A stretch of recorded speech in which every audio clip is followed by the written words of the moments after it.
Hey Falcon fans, I'm Thomas Mond. Welcome into Atlanta Falcons Today. It is officially over in terms of the NFL draft. All 3 days are done. We know who the Falcons have taken, who they're going to go ahead and roll out there on that new roster. However, the one position group that we don't know about is the undrafted free agent position group, where of course they have been furiously signing players who were not drafted last night in the 6th, 7th, and or the 5th, 6th, and 7th round, and who are going to be on cheaper, obviously undrafted contracts, but still with chances to make the roster. So we're going to go through all of the Falcons signings up to this point here on about noon on Sunday. Of course, they can sign more players, so this is not the complete list, although it's the complete list up till right now, but they're going to add some more players in the coming days, so just know that this is what it looks like as it currently stands. Okay, obviously going to go through these. Obviously, a lot of good players here, a lot of players who were great in college. This is what normally happens with undrafted free agents, right? They get picked up, they don't get picked up in the NFL draft, and then they roll into essentially, trying to fight for a job. And it's every single day at training camp is an audition, and they're trying to be practice squad guys. They might get cut, they might get re-signed, and so it's a tough job for these guys. But every single year, there's always that one player who sneaks out with a couple of different teams who was undrafted and turned out to be a great starter for the lifetime of his career. So hopefully there's a diamond in the rough. Do we know if there is one? Who knows? I mean, the main focus is on the draft picks, obviously, that they had, the Corrals of the world, the Drake Londons of the world, the Ritter, not Corral, Ritters of the world, Drake Londons of the world, but the undrafted drafted free agents are still important, hence why we're doing a video on them today. What do you guys think? Grade the Falcons' undrafted free agency class. What do you guys think about this class so far? You've seen some names. We're going to go through them one by one, but how do you rate, how do you feel about this class? A, B, C, D, or F? Let me know your grade down below right now. Now, I personally like this class. Very rarely do I look at an undrafted free agent class and I go, ooh, this is terrible. Right? Because you have no idea. Most of these guys either went to smaller schools and were the best player at that school, but was that too small of a school to actually get picked up, or they were, still really good at a big school, but not as good as some of the other competition inside their conference. It happens in the SEC a lot, for instance. You see a guy who, was a starter, but not necessarily a great starter, and so he's undrafted, but still had the Alabama potential or the Georgia potential or whatever it is. So I like the class. I think I want to jump into these guys right now and see if we can find any diamonds in the rough. What I look for is position versus actual player. Like positions of need, did you get some extra bodies in there or did you not? That's where I go in terms of my class. And I instantly, wide receiver jumps off the board right now. Tyshaun James out of Central Connecticut and Stanley Berryhill, that's a fun name to say, out of Arizona. You knew they needed more wide receivers. And while they did a very good job in the draft of plugging at least one of the holes on the outside, with Drake London being taken at number 8 overall, they still need to find who's your number 2. Is it Lawrence Zaccheaus? Who's your number 3? Who's your number 4? Who's your number 5, right? You carry 5 to 6 wide receivers on the active roster every single week, and so these two guys, while undrafted, undrafted wide receivers come out all the time and actually do some good things, and so we'll see what James and Berryhill are able to do. Phil and Jared Bernhardt from Ferris State. If you can name where Ferris State is, you win a prize. Not really, but I can't name where it is. But he's more of a kick returner as well. And so 3 new wide receiver bodies. Will they make the roster? Who knows? I mean, seriously, you have no idea. But it's at least some bodies in the wide receiver room. Hopefully one of them pops. Maybe Frank Darby eventually emerges here in year 2. He did nothing in year 1. I don't know. But you got a couple of bodies here and a couple of names who might be able to make the final roster.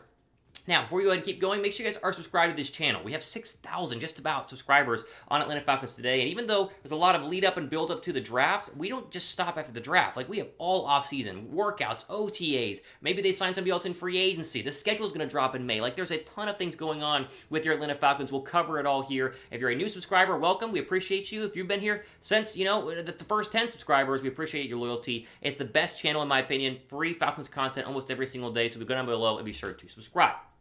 All right, they got some trench guys as well. Derrick Tangelo from Penn State. I like him a lot. I was surprised he was not taken in the 7th round. Bryce Rogers as well out of UC Davis. Again, very clearly showing they want some more depth on the defensive line. They're able to address the outside a little bit, but not really the inside in terms of tackles in the draft, hence why they went with 2 1s here with their undrafted free agents. Tyler Vrabel out of Boston College. This is a guy, I think, who can come in, and BC has had some really good offensive linemen. Look no further than a couple of the offensive linemen currently on the roster, right? But I think tackle is a great spot where you can come in and really compete for a starting job. Caleb McGarry, by no means, has the right tackle job locked up. He's bulked up. It's a contract season going into 2022. I think he's going to play a lot better, but if he doesn't, there's going to be some people breathing down his neck. And I think Vrabel, I think maybe Jalen Mayfield, if you move him back over to right tackle, there are options there. And excuse me, again, I love the addition of some depth. Hankins out of Iowa was your cornerback. They didn't really go cornerback in this draft. I think they like Casey Hayward a lot, but some depth there in terms of Hankins, I think, makes some sense, and so a good free agent signing out of Iowa.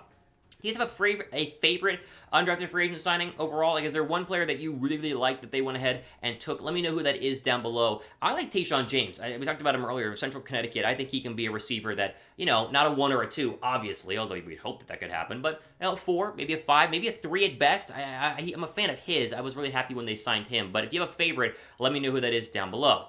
All right, we'll go to linebackers here. Kuony Deng, I think you say his name, out of Cal. The linebacker. Nate Landman out of Colorado as well. Actually, Landman played one of the Colorado games this past year. He did a very good job. And Leroy Watson from UTSA, the tight end. Need more depth there at the tight end spot. And so, again, will they make the roster? Probably not. Are these special teams guys? Potentially, right? Practice squad guys? Who knows? But some more depth there at some positions of need, even though they went ahead and got Troy Anderson, the inside linebacker out of Montana State. I do want to welcome in anyone who's newly subscribed. We had a bunch of new subscribers during the NFL draft. Welcome to the channel. I do this almost every single day, trying to get you guys the latest Falcons updates, news, rumors. What are we hearing in terms of ear down to the train tracks, what's actually going on. I live in Atlanta. I got my ear to the ground in terms of what's happening with the Falcons. And so if you like the channel, if you're new, I appreciate you. But we do this all off season long and during the season as well. So be sure to subscribe and stay subscribed for some really great content. All right, only a couple more players here that are currently signed. You got Kana'i Mauga, I think you say his last name. Magua? I tried to practice that in the mirror beforehand, but I butchered it, out of USC. We got a punter and Seth Vernon out of Portland State, and a safety Brad Hawkins out of Michigan to go ahead and round out so far what the free agent draft class is. And again, they can add more players, but I think it's very clear that where the positions of need were was wide receiver, and it was on the trenches in terms of D tackle and offensive line. And they had some bodies there who are going to be competitive in camp, right? You never know. You never know how many of these guys are going to make the final roster. No idea. What do you guys think? How many Falcons will make the final roster? It's normally 2, maybe 1. A lot will make the practice squad, which is not the final roster, but they still are technically a Falcon. But I think 1 or 2, hopefully, is kind of what you hope there, are going to go ahead and make the roster. All right, I just want to wrap it up by giving you guys just kind of, thoughts on where we're going with this in terms of the undrafted free agents. Again, there's no guarantee that any of these guys are good. Like, every single year, though, there is that one player that kind of sneaks in. It's like, oh, he was undrafted? Wow, he's a really good player. And the hope is now that you've identified these players. That's the job of Arthur Smith and the scouts. Sign them to their very cheap contracts, $500,000, $800,000. Like, it's always less than $1 million, more often than not. You bring them in, and then it's up to the coaching staff to get these guys ready to go, to coach them up. That way they can be as productive as possible. I'm a big fan of this class, and I think that there's potential for some pretty good players overall. All right, one with this. Predict the Falcons' final record in 2022. Now, it's early. Obviously, it's still, it's May 1st. You have a long way to go to the start of the season. But what do you think the Falcons' record will be in 2022? Did they get better in the draft? I think yes. Are they a playoff team? Maybe not yet, but if they overachieve, why not 8 wins? Why not 9 wins? You never know. You never know what Mariota, maybe Corral, what Drake London does his rookie year, Kyle Pitts year 2, that draft class from last year didn't play a lot, Richie Grant, maybe he gets back to his original starting position. You never know. You never know. Give me your prediction down below for the Falcons' final record. I want to see what you guys think.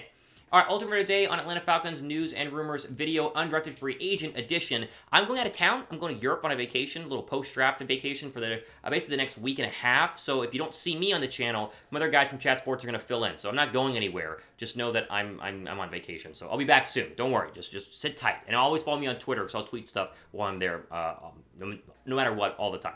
Ultimate today on Atlanta Falcons today. Thomas Mott signing off for the rest of your day.